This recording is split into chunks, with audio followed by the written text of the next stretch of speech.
Well, good morning, good afternoon, good evening. Welcome to the WordPress Dojo, where your web foo is strong. And welcome to today's webinar, Preparing for Your First 100 Clients.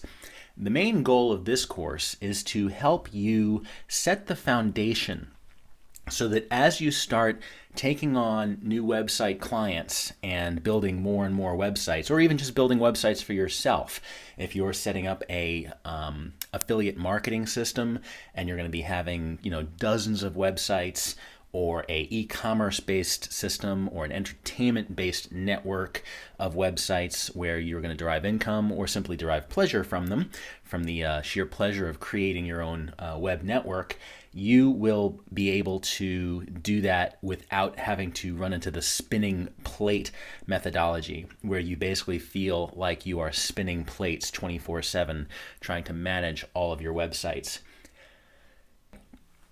The nice thing about having 100 clients is you get to say woohoo, and 100 clients might seem like a large number or an unattainable number.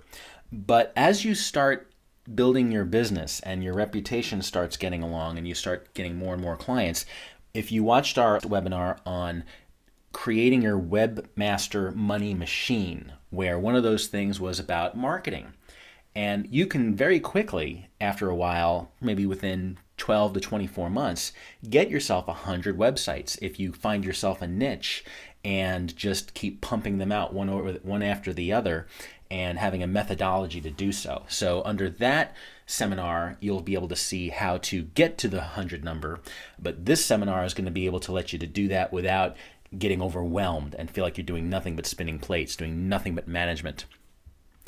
The first aspect of getting yourself to 100 clients or helping manage them is to create for yourself a set of daily, weekly, and monthly tasks. This is going to allow you to, in essence, set up that webmaster money machine.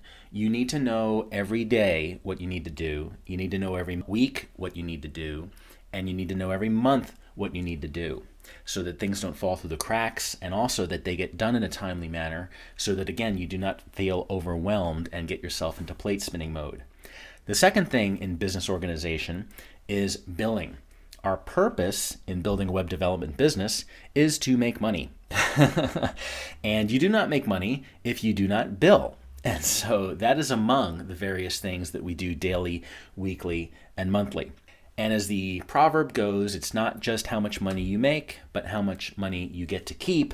The third most important things in organizing your business is looking at your tax situation, trying to reduce the tax burden or tax liability on your business. And for the independent web developer, the small business owner, that means deductions. And so we try to take advantage of as many deductions as we can. Jeff, to answer your question there on the chat room, cheat sheets, yes. Depending on the webinar, there are cheat sheets attached to each of the training posts. If you notice, when you go to the WordPress Dojo, you'll have introduction and then video and then related information or sites or services that were mentioned, including downloads.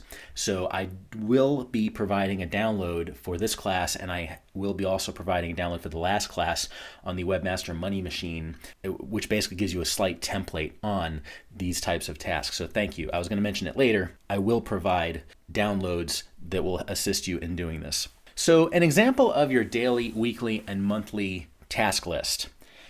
For instance, every day, you want to make sure that your websites are working. So that's pretty self-explanatory. As you start to grow your client base, whenever a site goes down, you're going to find out. If you've got 5 or 6 clients and your hosting account has a problem, say, for example, you might not find out very soon. But if you have 100 clients, you'll find out very quickly that your sites are down. So that's one of your daily tasks, is to make sure that all your websites are actually up and running. You do want every day, just like any business, you would check your voicemail, check your email, check for requests from your clients, or check on any new work. And every day, we obviously have to work. We don't make money unless we work. And those various tasks involved in work depend on how much work or what workflow you're currently in. If you've just signed up 3 or 4 clients, your work is making those websites. If you have completed those websites and you've built them, your work is drumming up new business. So depending on where you are in your workflow, you might be waiting for input from a client. So you basically are waiting on them. So the communications process goes in there. So that's part of your daily task list, to make sure that your queue is full and that you're busy. The weekly process, you can perhaps do weekly site backups. You can send emails to your clients on a weekly basis to say, how are things going? Do you have any questions? Do you want any more services? Is there some upsell that you can do? Like you can say, hey, Christmas is coming. Would you like to have a Christmas themed header? Would you like to offer a Christmas special based on the products you're selling on your website? So you keep in touch with your clients on a weekly basis, including marketing and publicity. You would be finding out if you need to post something to a Twitter feed or post something to your Facebook feed.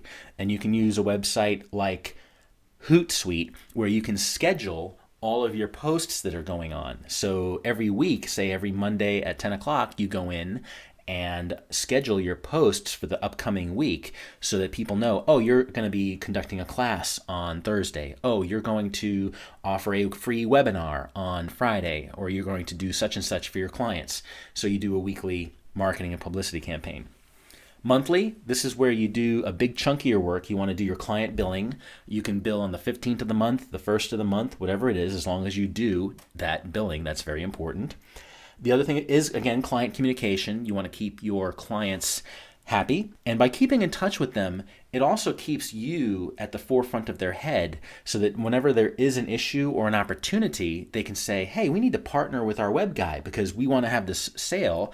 Yeah, we need to put this on the website. And if you don't keep in touch with them regularly, you might lose some opportunities there. And the third thing you need to do monthly is your financials. So when you do your billing and then you deposit all your checks, you need to basically create a profit loss statement to see, hey, how did my month go? Did I make more money than I spent? And how much do I get to deduct so I can reduce my tax burden? In the chat room there, yeah, Charles, that is a great thing. Doing your weekly backup checks, your monthly maintenance and so on, and your billing. We're right on target. That sounds wonderful. And yes, since this is the Christmas season, Jeff, sending clients your Christmas cards, thank you notes for your business, that is a wonderful thing to do on a regular basis. And again, it costs you nearly nothing. What does a postcard cost? And it also keeps them in touch. It keeps that high touch aspect of your business. So you want to do that on a personal basis. The monthly schedule for billing, you have three main chunks of income as a web designer. You've got your design fees. The majority of these design fees are your one-time initial design. So if you charged $500 for the website, $2,500 for a website, $8,000 for a website, you're going to make a one-time design fee, and you bill them at the time you sign your contract or at the time you agree to build a website for them. And the general rule is you don't want to build any website until you make money. So it's just like, you can't go to the pizza store and eat a whole pizza until you pay for it. So, no ticky, no shirty. And so your design fees come in at the time of you signing your contract. So you don't necessarily need to send a bill, obviously, because you're billing them, but you do want to send them an invoice to say, yes, you've paid this, because they'll want that for their tax purposes. That is a business deduction on their end. Milestones, if you're billing for a large website or a large project, and say the website was $8,500, you might perhaps have $2,500 down, and then another $2,500 when you get the wireframe and the initial draft of all the features and functions. The final amount you will bill on delivery, and then you'll have your completion. So that is one way that you do your design fees. It's not so much something you do on a scheduled basis, but on an as-needed basis as you sign contracts and as you reach various milestones or completions. The second aspect of your billing is hosting fees. And you have a wide variety of options to offer hostings to your customers. You can offer shared hosting for X amount a month. You can offer dedicated hosting for X amount of month. You can offer WordPress specific hosting for X amount of month. And we know that companies like your HostGators, which might offer hosting at $7 a month, and your WP Engines, which offer WordPress dedicated hosting for $30 a month, you'll always upcharge because you are managing that client's website. So you're also doing backups. You're also there on call. You're also doing security patches and upgrades. So your hosting fee is not just hosting, but you'll charge an annual, monthly, quarterly, or annual fee for maintaining that website. And the beauty of having a shared hosting account, if you're running most of your websites on a shared hosting account, you're paying one low fee, say at this time of this recording, $7.95 at HostGator, but you can have 50 clients, or in the case of this webinar, 100 clients paying you $30 a month. So you're getting $3,000 worth of hosting income on a monthly basis, but you're only spending $7.95 on that shared hosting account. Now, you do want to make sure that you don't put 100 clients that are just slamming the server, because on a shared host, they won't like that. You would put your low-end or low-trafficked websites all under one account, and then you'd figure out, these higher volume sites that you might want to put them on their own hosting account. But either way, you're billing far more than the actual hosting account costs for you. So your hosting fees, you would bill that period as well on a monthly basis, or quarterly basis, or an annual basis, depending on when it is. And you do, as a business, like any other business, oftentimes would offer a late payment fee. Not so much offer, but charge a late payment fee, because it is extra effort on your part to collect those payments. So just like anything, your invoice ought to say at the bottom of the invoice, if it's paid after 30 days, you will be charged an additional 7%, 5%, 12%, whatever that amount is. The third aspect of your maintenance fees are the extra value-added services that you give to your customers. For instance, the peace of mind plan. This could be every 30 days, you back up the website using Backup Buddy, or you do it manually, and you burn it to a CD, and you mail it to the customer. And they physically get something in their hand. So you can charge $75 a month, say, for a peace of mind security plan where you say, I've done a virus scan using a website like Sucuri or Symantec, and said, yes, my website is clean. Burn it to a CD, send it to your client, and they have the peace of mind that if their web host goes down, if the hackers attack it and totally destroy it, they have a physical copy. So that's an extra type of billing service you can do. Retainers are handy because if a customer of yours has a e-commerce website or something that's very important to them, and they know that they need to get in touch with you, or they need to be put in the queue, because if you're busy building 4 websites, you don't necessarily want to deal with doing an add, move, or change type of thing on an existing website until you get those projects done. But if you have a retainer program, you can charge them that extra fee where you can say, I will make myself available 24/7 or whatever your work hours are, but I will put you at the top of the queue. So rather than say, okay, I'm busy for the next 20 days, I've got about 20 days worth of work, so I'll get to you on day 21, you will put them at the top of the queue if you have a retainer saying, okay, $75 a month, I can bump you to the queue, and you'll still charge an hourly rate. So you can say, my hourly rate is X amount. So say if my hourly rate is $125 an hour, you would charge them a $75 a month retainer to make sure that if they call you, they're going to get bumped to the queue, but you'll still charge them that $125 an hour. It just, that $75 a month gives them the privilege of getting put at the top of the queue if they have any calls from you. Thirdly, under maintenance is content development.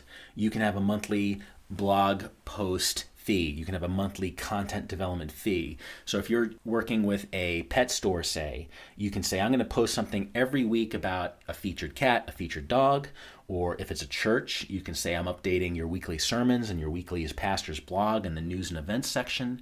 You can have your monthly maintenance fees that you're going to charge these clients for your websites. And Jeff, yes, no money until you're finished completely. No, it's actually the opposite. I don't want to do any work until I get money. So when I get into a client relationship and I say, this website is going to cost you X amount, if it's under a certain amount, like it's under $3,000, I'll want the full fee up front because I'm going to develop that website and it's going to get done. But if you have a website that's going to take a long period of time, like, okay, let's develop the website portion of your project, and then we're going to develop the catalog, online catalog portion of your project, and then we're going to create the membership portion of the project. If it's a large website with many components, you can set up milestones and say if it's a $9,000 website, you can charge 3, 3, and 3. But you don't do any work until you're paid. The thing you don't want to have happen is you spend 30, 40, 50 hours building something and they say, oh, we changed our mind. So you're protecting yourself. And this is how everyone does business. You don't get a service without paying. So the same thing happens there. You'll start working on that website as soon as you get paid. And Jeff, yes, that's exactly the question. If you're farming work out, say if you're doing all the WordPress engine type of stuff, you're doing the plugins, you're configuring membership systems, and you're doing this and that. If you need to farm design work out, so if you want someone to do your graphic design, if you didn't get paid, you can't farm that work out. So that is exactly why you want to get paid first. So you're going to have the money to get the work done. So exactly. Billing is taking money in. Unfortunately, we do have to live with taxes, which means we take a certain amount of money out. Going back to one of the other WordPress Dojo classes on the WordPress Money Machine, we need to focus on tax reduction. And tax reduction is simply revenue, the money you take in, minus your expenses, which is the cost of doing business, equals your taxable income. So if you billed $5,000 for the month of January, and that January, you paid your hosting fees, you paid for an update to a membership to a plugin company, you bought a couple of plugins, and you drove X amount of miles to conferences, you had lunch with clients, you traveled somewhere and stayed in a hotel, and you ate with some other folks, and you went to a movie or a club or bought theater tickets to spend some time with a client. Those are all business expenses. So if you billed, say, $5,000 that month, but you accumulated $2,200 worth of expenses and or reimbursements like mileage, you reduce the net taxable income. So your goal is to reduce the amount of income that is taxable. And as I mentioned in that other course available on the WP Dojo, is that this is the only method that normal Americans can reduce their tax burden outside of mortgage interest. And we know, of course, the government's already trying to take care of that deduction. So outside of owning your own corporation, the business or hobby you turn into a business is the only way that you can reduce your net tax burden. Some of the ways you can do that. Every day, you want to put a little checklist at the end of every day. How many miles did I drive for my business? Who did I meet? Who did I meet with? Any food you did that day. So we went to Starbucks. We went to this restaurant. Any entertainment you did. We went out and smoked a cigar. We went out to the bar. We went out and ate with our spouses and talked business. All those different ways of charging expenses to your business on a daily basis, you need to track that. Because if you don't track it, you'll forget about it. So you put this in a daily diary, or you buy an iPhone app or an iPad app, or you set up a spreadsheet. One way or the other, you need to track this information. Every week then, whether you do it on a Friday, or Saturday, or Monday, however you do it, you want to review your calendar and review your expense diary and make sure you didn't miss any expenses. Because if you miss those expenses, you're paying taxes you shouldn't be paying. And you also at that time want to plan upcoming expenses and say, okay, I expect I will be driving X amount of miles. Mark that in your calendar or mark that in your expense diary and just leave the mileage blank. You just want to make sure that you don't forget anything on the back end and that you kind of look forward to the things on the front end. So you can also give yourself a little brainstorming ideas as to what other things you might be able to expense. Oh, I'm driving here to meet a client. And, oh, you know what? We're going to go to that restaurant. I forgot. So you plan that you will have a receipt at the end of that day for that restaurant. And if you don't, then you just erase it. But you want to make sure you take advantage of every tax deduction that you can. Every month, you want to record your hard expenses, such as your hosting fees, any memberships that you have that are monthly. And you want to calculate your taxes based on that as well. So you have your profit minus your expenses after recording all those hard expenses, and then you set that money aside. So using some round numbers, again, if we billed $5,000 or received $5,000 in income, and then we figured out that we can expense out $2,500, just round it off, so we have $2,500 left, that's what we would theoretically pay our taxes on. So you take that $2,500 and you figure out what your tax bracket would be and put that to the side. So in your bank account, you should have a $2,500, say 30% if that's your tax bracket. Put that to the side, or 50% just to make sure that the government won't get you in trouble. And put that aside. And you know that quarterly or annually, you'll pay that taxes and you'll have the cash on hand. You don't want to be spending all your money during the year and then assume you're not going to have any taxes left over and then find out all of a sudden, ooh, I've been spending all my money and I don't have any money to pay my taxes. And Charles, yes, you want to encourage them to use PayPal if possible because it just makes less work on you.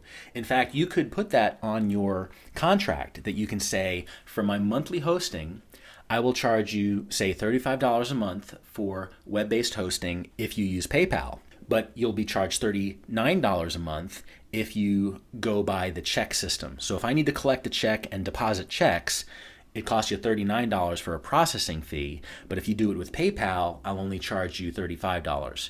So you can encourage people to automate those billing systems, which is great for you because, again, you won't accidentally miss billing one of your customers. And again, the purpose of this course, if you have 100 customers and you're depositing checks and collect the checks, and how often do you go to the bank and does a check bounce, and then do you have late fees and this and that? If all your clients are automated, there's no problem there. You just might have a bounced checking account or something every now and then, which is very rare. It's much rarer for someone to bounce their checking account because they're set up with PayPal than it is to use a credit card and then the credit card declines or something like that, or you're sitting there on your thumbs waiting for a check. So encouraging your customers to use PayPal by offering them a discount is a really good idea.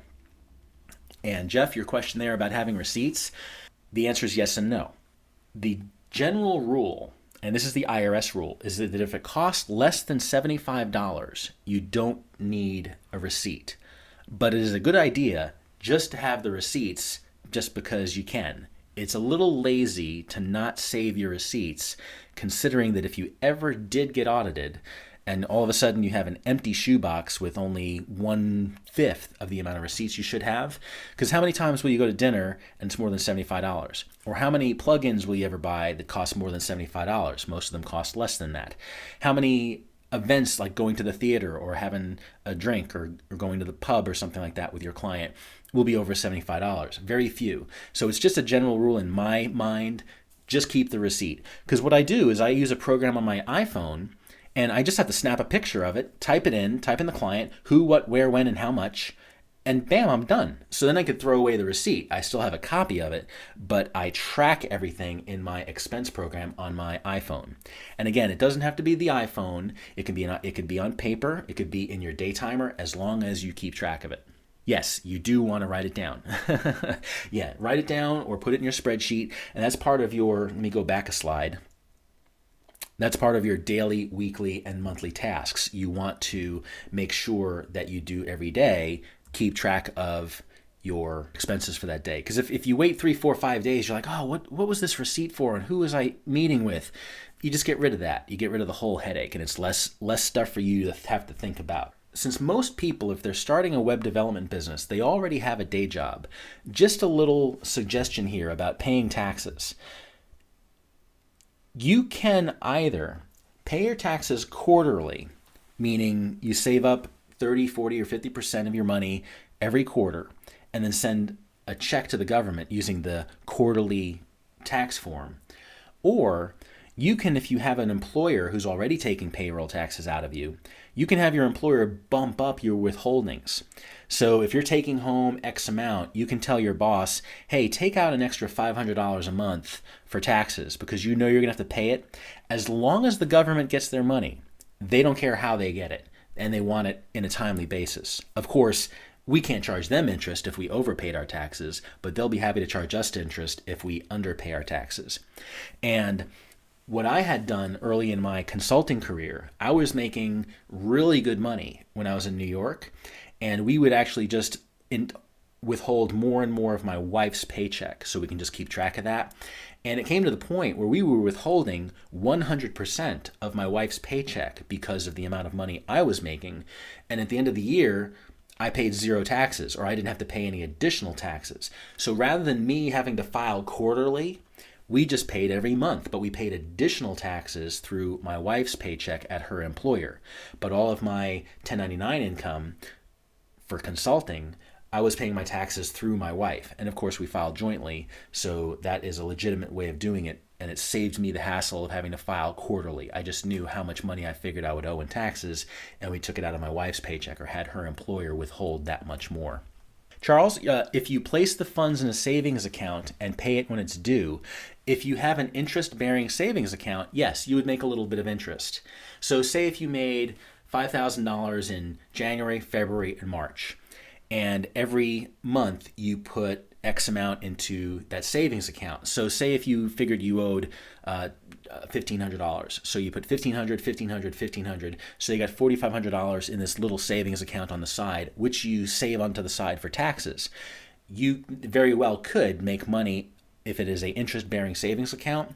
But in today's economy, unfortunately, we're seeing pitiful interest rates.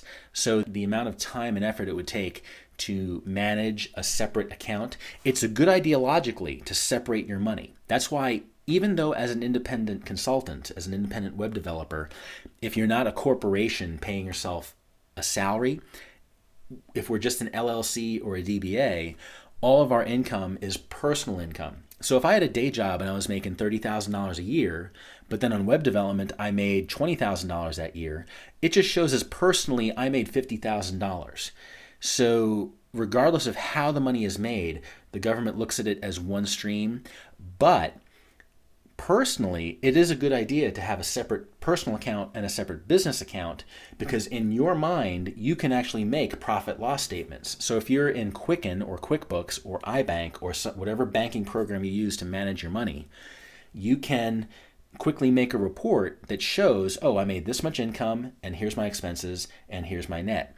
So it's just logically good to do that. You don't have to do that in your bank account as far as reserving money to the side for taxes. You can just write down on the side, save $300 this month, save $1,500 this month, save $2,000 this month, and then file your quarterly taxes. So it's up to you. But yes, if you did move that funds to the side, that is one more level removed. That in one sense, it's a sense of discipline where you can put that money to the side and you know you're not going to spend it because it's in another account. But if it's in a savings account and you do need to write a check to the government, you're going to have to just move it back into checking and then write that check. So that's the business aspect of having to get to the point if you have 100 website clients that you don't want to be spinning plates, wondering who owes you money, wondering who do I need to bill, wondering where my money is, how much money did I make, how much money do I owe the government, You just need to put a good system in place to keep track of it from a business perspective. Now, when you have 100 websites that you're managing, you do need to look physically at how you are managing these files. So the first thing you need to look at is your hosting company's organization. And the way you do that is through the directory structure.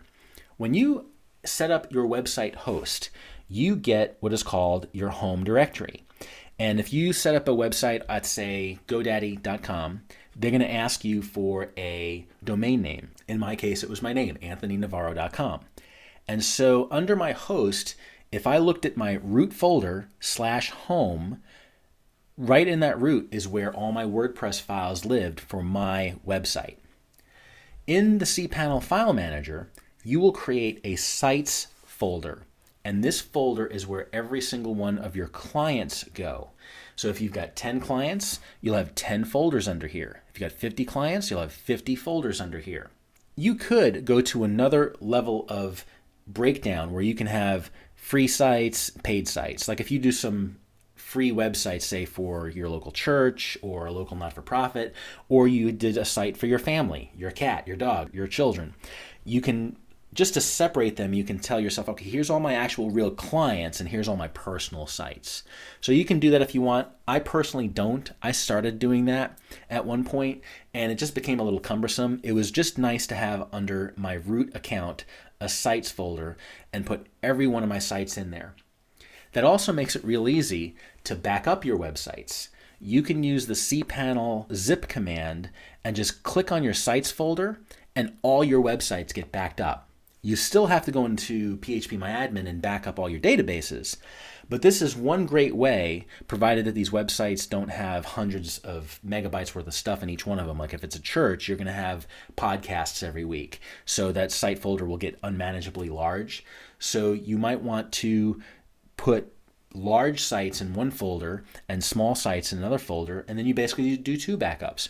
But regardless of how you set it up, it's good to separate each site obviously into their own folder, but under a sites folder on your host.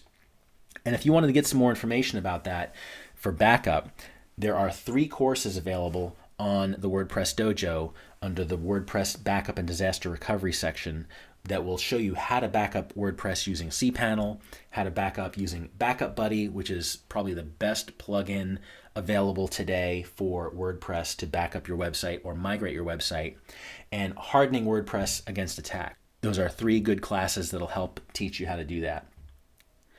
And thirdly is your database names. You want to keep them in sync with your site folder as best as you can. Depending on the host, you might be limited to the number of characters you can use in your database name. In some hosts, it'll prefix your database name with your account name. So my account name, for instance, is OCaptain. So in this example, all of my databases are prefixed with OCaptain _ and the database name. If I have a large file name or folder name for my website, so under the sites folder, if I had a site called the best website ever, my database, I might not be able to call it OCaptain _ the best website ever. I might just call it best website. But what happens is if you're doing manual backups, you're going to have a database called OCaptain best website, but a zip file called the best website ever.zip. And if you sort alphabetically, you're not going to be able to match the two. So it's a good idea to have the databases and your folders however long you can do. So if your database name is at maximum, say 19 characters, you want to find out how long can you actually make that, and don't make a site folder any larger than that, just so that you can see together how many SQL dumps you've got and how many zip files you've got, and they should match. Now, one of the things you want to do when you're creating these weekly, daily, monthly processes, and when you're organizing all your files onto your web server, is you want to have a system. There is a free book. It's an amazing book, and the guy actually has a website service that he charges, so it's kind of like a lost leader. He gives the book away for free, and he wants you to sign up for his business. When you set up a number of systems that will help you run your business, it'll put your business on autopilot, because basically every week, every month, every day, you know what you need to get done. It eliminates loose ends. For example, I have a procedure, or I have a system when I do these weekly webinars for the WP Dojo. It's about 60-some steps long. But if I forget one thing, it messes up the entire webcast. I might forget, as Charles pointed out earlier, I might forget to show the proper screen to my audience. I might forget to hit record and record the proper screen to my audience. I might forget to hit record. I might forget to set the audio level on my microphone.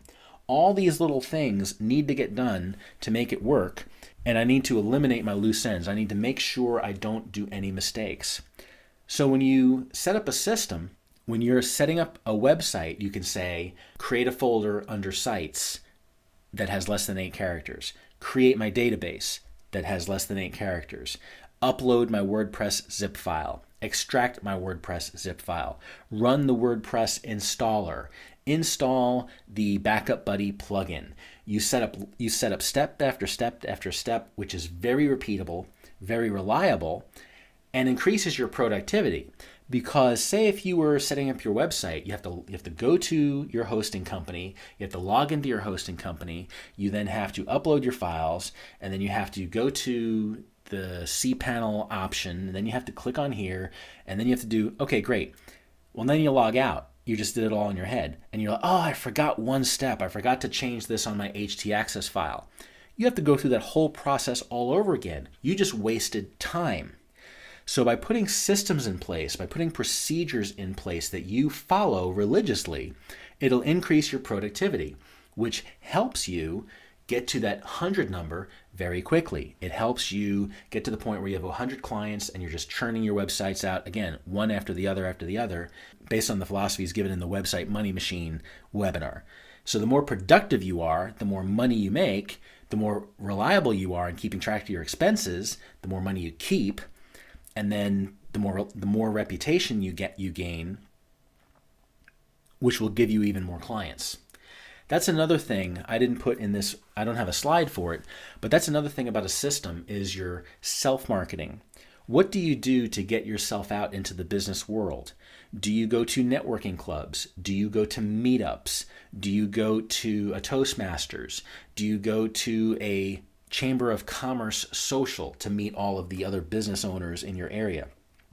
Just this morning, I was at my local Toastmasters club and I gave my presentation. It was my turn to give a little speech and get graded on it. And 3 people asked me about my website business. So putting a system in place, knowing every Tuesday night I do this, every Wednesday morning I do this, every Thursday evening I do this, these things help me build my business. So systematically, I'm gaining business. Systematically, I'm building my customers. Systematically, I'm increasing my productivity, churning these websites out time after time after time again. Your goal, especially if you're building your website part-time, is to be as productive as possible. I remember when computers, back in the 486 days, that a lot of times people would shut their computer off when they're done with it and then turn it back on. And they might turn their computer on and off 3 or 4 times a day. Well, even back then, I knew that minute and a half to 2 minutes was very valuable. So I found it was much better for me to keep my computer on 24 hours a day, because when I woke up in the morning and checked my email, I didn't want to wait those 2 or 3 minutes to get to the point where then I could check my email. And I keep so many programs open at the same time that it increases my productivity because I don't have to shut down, get out, shut down, get back in, shut down, get out, log back in, all these different things. And you find the tools and the systems to put in place so that you don't make mistakes, you stay productive, and you just keep getting yourself in front of other people and building your business. And one thing I'll say too, this was actually another thing that was done today at Toastmasters, was the fellow that spoke after me talked about teaching and how when you teach things, you become a learner. And that was actually one of the basic tenets of me starting the WordPress Dojo, is knowing if I taught this stuff, I'm going to know this stuff a lot better. It's just like when you teach anything. So if you taught woodworking, you have to actually know more about woodworking. If you taught Sunday school in your church, you're going to know more and more. Being this teacher makes you the best student. And whatever you're doing in your business, if your websites are catering to a certain audience, you're going to get better and better appealing to the needs of that audience the more and more you do it. So that's another way to increase your productivity. And yes, Jeff, that's a good point. Getting us together, that's another reason why at the Charlotte WordPress Meetup, we meet now monthly for social reasons. So we will be meeting socially as well as professionally. All right, well, if there's no more questions, I would just say if you would get a chance, go ahead and leave a comment below this course. You have to be logged in to the WordPress Dojo to leave a comment, and then either like, tweet, or pin it. Tell a friend. It lets us share the webfoo and lets people out there in the world see us and help us become a larger and richer community. So I want to thank you all for attending. My name is Anthony Navarro, and I will see you at the next installation of the WP Dojo. Take care.